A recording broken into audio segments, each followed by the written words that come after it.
नमस्कार, आप देख रहे हैं इंडिया बोल रहा है। मैं हूं आपके साथ विवेक शांडिल्य।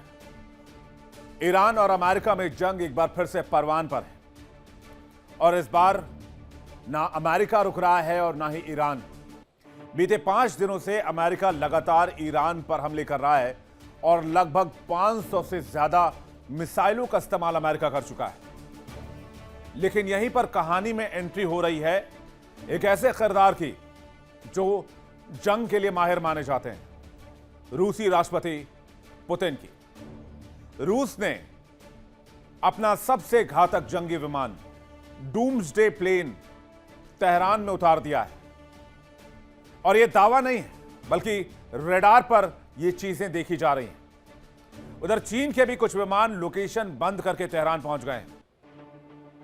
तो क्या मिडिल ईस्ट में अब थर्ड वर्ल्ड वॉर का सीन बन रहा है? क्या रूस, चीन, ईरान एक साथ मिलकर अमेरिका पर बड़ा एक्शन करने वाले हैं? आखिर मिडिल ईस्ट में क्या होने वाला है? क्या जुलाई के महीने में ही थर्ड वर्ल्ड वॉर का आगाज हो जाएगा? आज जानेंगे इस खबर को डिटेल से और जानेंगे डिफेंस एक्सपर्ट्स की राय इस पर क्या कहती है। मिडिल ईस्ट में थर्ड वर्ल्ड वॉर का सीन बन रहा है। क्या विश्व युद्ध के हालात पनप रहे हैं? बीते 5 दिन से अमेरिका ने ईरान में इतनी बॉम्बार्डिंग की है कि पूरा ईरान धुआं धुआं हो गया। और इस बीच एक ऐसे किरदार की एंट्री हो रही है जो अमेरिका का जानी दुश्मन माना जाता है, यानी कि रूस की एंट्री हो रही है। खबर है कि रूस ने तत्काल प्रभाव से अपना डूम्सडे विमान, जो कोई ऐसा वैसा जंगी जहाज नहीं, एक ऐसा जहाज जिसे कयामत के लिए इस्तेमाल करने वाला जहाज माना जाता है, इसलिए इसका नाम डूम्सडे प्लेन कहा गया। यह उतार दिया गया है तेहरान में, जो रेडार से इनपुट मिल रहे हैं उसके अनुसार। इस सीक्रेट विमान का कोड नेम है डूम्सडे प्लेन TU-214PU, जो तेहरान में लैंड कर चुका है। प्रलय के इस विमान की एंट्री ने साफ कर दिया है कि पुतिन अब खाड़ी की इस जंग में एक्टिव रोल में नजर आने वाले हैं। हवा में रहकर ही जंग को कंट्रोल करने वाले हैं। ईरान की सेना की मदद करने वाले हैं। कैसे अमेरिका को धूल चटाई जाए यह बताने वाले हैं। तो सवाल यह, क्या खाड़ी में वर्ल्ड वॉर का सीन बन रहा है? क्योंकि पर्दे के पीछे से खबर यह है कि चाइना के कुछ जहाज भी रेडार ऑफ करके तेहरान पहुंचे हैं। मिडिल ईस्ट में बढ़ते तनाव के बीच रूस की एंट्री हो रही है। रूस ने TU-214PU doomsday plane airborne command system को तेहरान उतार दिया है। यह कोई सामान्य जहाज नहीं है, इसमें communication system, command and control and attack system लगा हुआ है। इस विमान को रूस का डूम्सडे प्लेन भी कहा जाता है। यूएस के लगातार सैन्य एक्शन के बाद प्लेन ईरान पहुंचा है। विमान दुश्मन की हर गतिविधि को हवा में देखकर ही नजर रख सकता है। और रूस की एंट्री ऐसे समय में हो रही है जब नेटो ने भी इस जंग में उतरने की बात कह दी और 5000 जंगी जहाज उतारने की बात कह दी और कहा हम भेज रहे हैं 5000 जंगी जहाज। तो रूस ने भी एक डूम्सडे प्लेन भेजने का ऐलान कर दिया। यानी एक तरफ नेटो, यानी कि ब्रिटेन, फ्रांस, जर्मनी, जितने भी नेटो देश हैं वो खुलकर अमेरिका के साथ आ चुके हैं।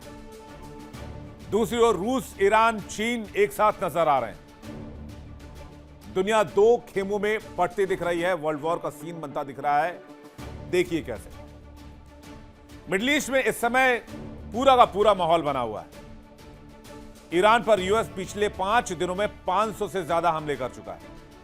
अमेरिका होर्मुज खार्ग आइलैंड पर पूरा कंट्रोल चाहता है। ईरान ने होर्मुज स्ट्रेट को बंद कर लिया और जहाजों को रोक दिया है।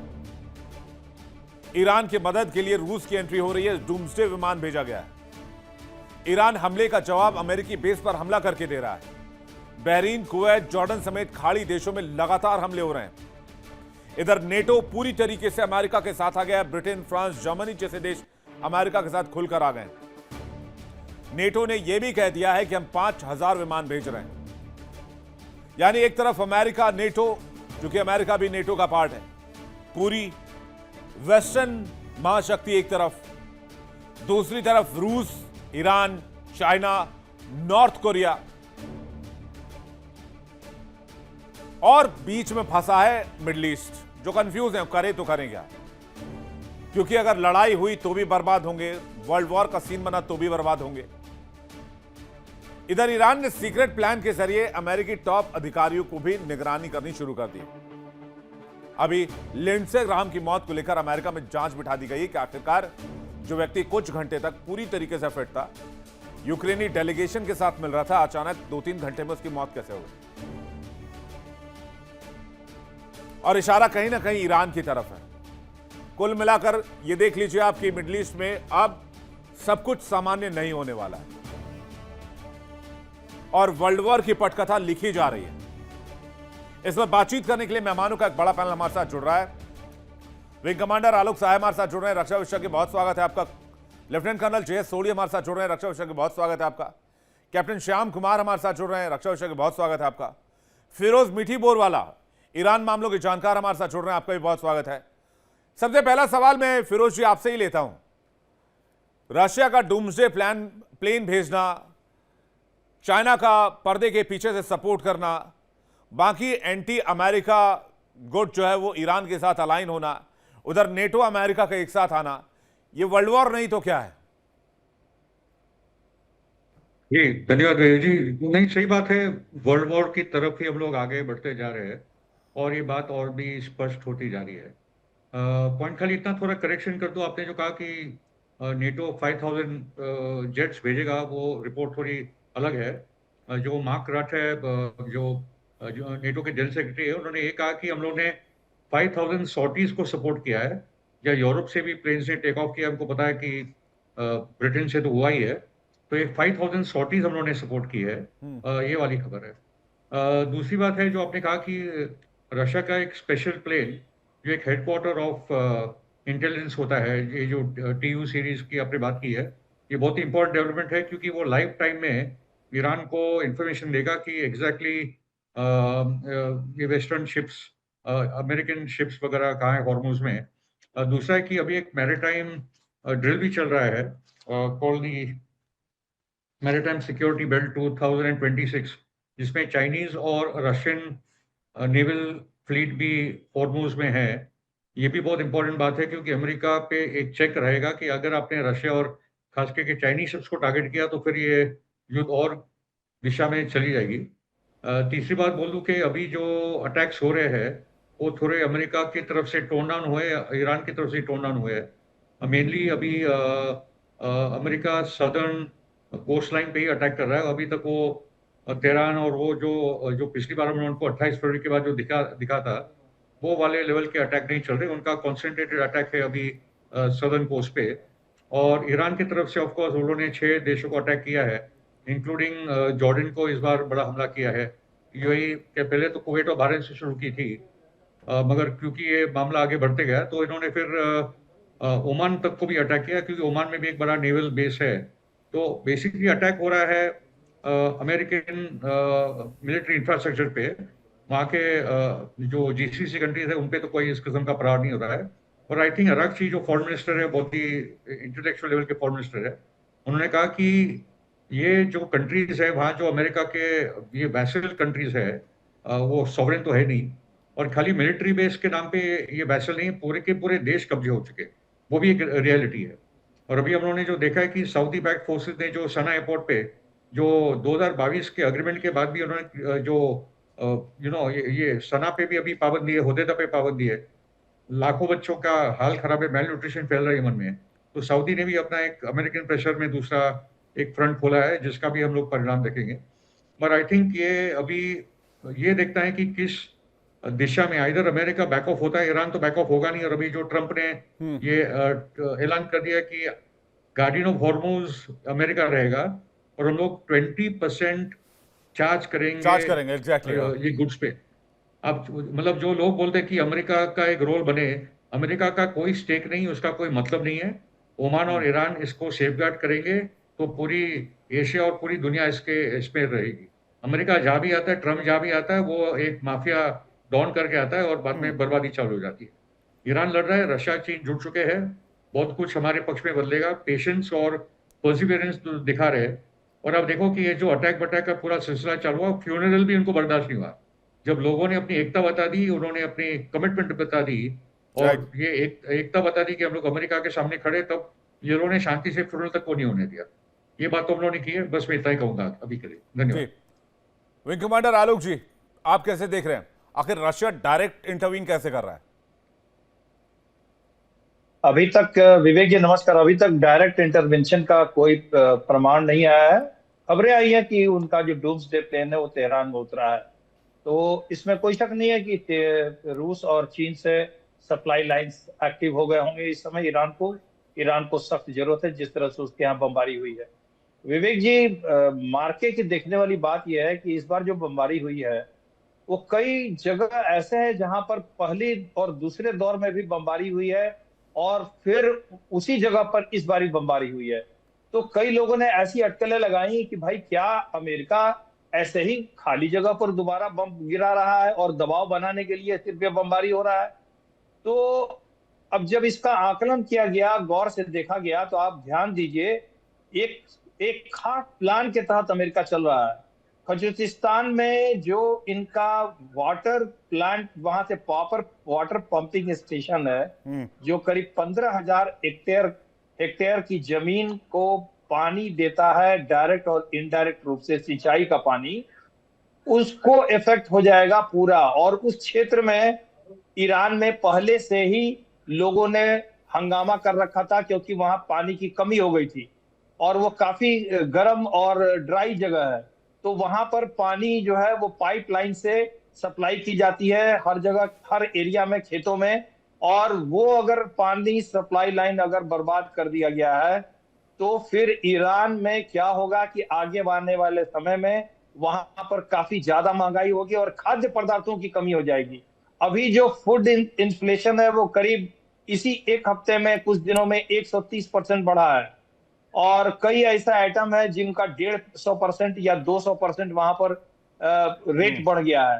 तो ऐसे में अमेरिका शायद ये प्लान कर रहा है कि ईरान में ईरान को इस तरह से डीएस्टेबलाइज किया जाए कि वहां पर लोगों का विद्रोह फिर से भड़के। तो ये शायद प्लान अमेरिका कर रहा है, क्योंकि ये जो आखिरी जो उसका आक्रमण हुआ है, जो करीब 500 बैलिस्टिक मिसाइल्स और काफी फाइटर्स के द्वारा जो बमबारी हुई है, वो कुछ अजीब जगहों पर हुई है। बहुत सारे मिलिट्री सेंटर नहीं थे, एक कुछ सेंटर थे जहां पर अंडरग्राउंड लोकेशंस इनके जहां थे, वहां पर अटैक किया गया है। जो द्वीप है वहां पर करीब 4-5 द्वीप आसपास में, उन द्वीपों पर जहां अंडरग्राउंड लोकेशंस पे इनके एयर डिफेंस और मिसाइल लॉन्चिंग पैड्स थे, उसको ध्वस्त किया गया है। इसलिए बाहर से देखने में लग रहा है कि अमेरिका ये कहां बमबारी कर रहा है ये पता नहीं चल रहा था।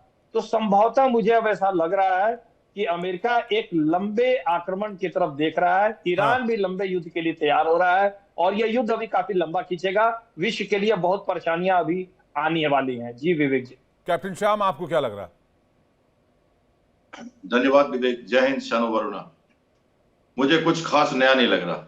आपको पता ही है मेरी आकलन, और शायद अब थोड़ी बहुत आप मेरी बातों से सहमत होंगे कि क्या कर रहा था अमेरिका, चुप क्यों था, लड़ाई क्यों नहीं रुकी, चुपचाप क्या चलता रहा और क्या हुआ। ये डूम्सडे प्लेन की बात मैंने 11 मार्च 2026 को की थी।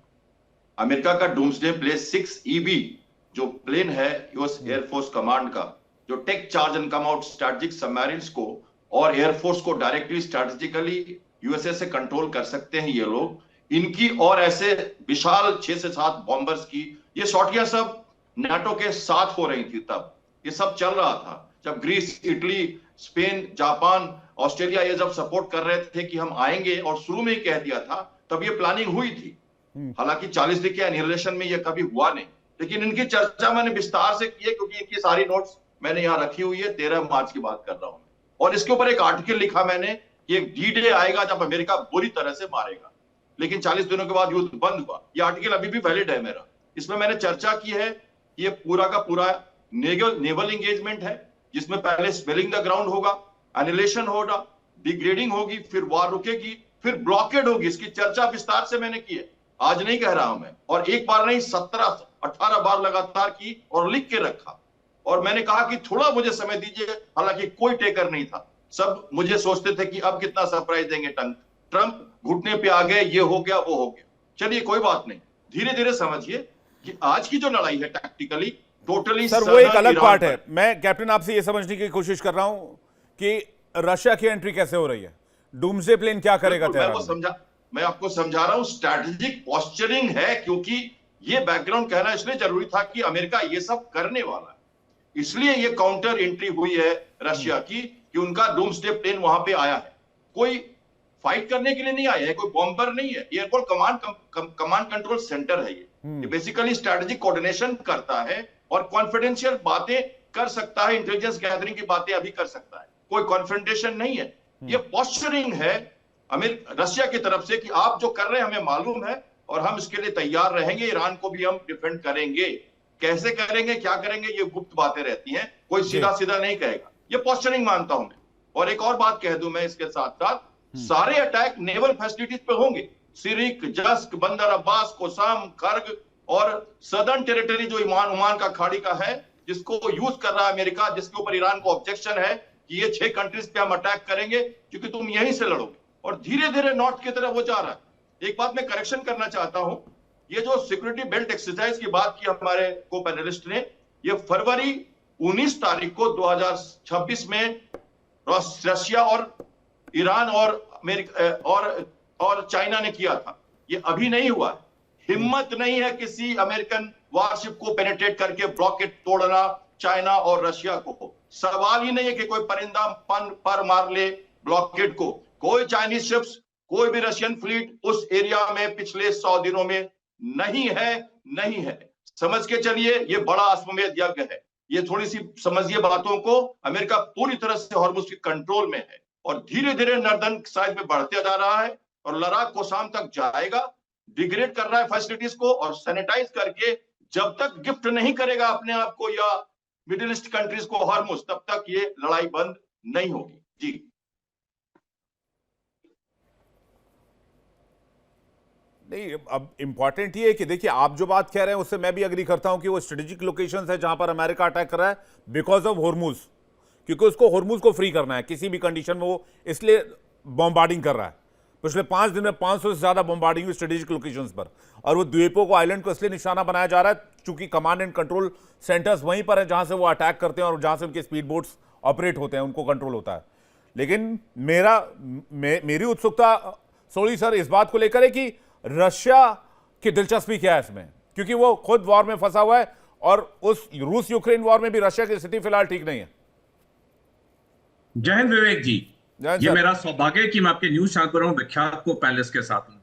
जब ये 40 दिन का औपचारिक तौर पे युद्ध चल रहा था, औपचारिक इसलिए कह रहा हूं क्योंकि अभी औपचारिक तौर पे युद्ध विराम है, दोनों पक्षों ने युद्ध विराम को तोड़ा नहीं है ऑफिशियली। जब ये 40 दिन का औपचारिक युद्ध चल रहा था, तब औसत पे रोज 4 से 5 अनआइडेंटिफाइड हवाई जहाज तेहरान में लैंड करते थे। कुछ रूस से आते थे, कुछ चीन से आते थे। उनके अंदर क्या सामग्री थी, ना कभी ईरान ने कहा, ना रूस ने, ना चीन ने, लेकिन डेफिनेटली कुछ युद्ध सामग्री थी जो युद्ध के दौरान भी रूस और चीन मदद कर रहे थे।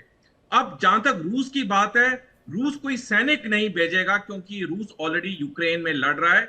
जो सैनिक के अलावा जो भी मदद चाहिए वो ईरान को देगा।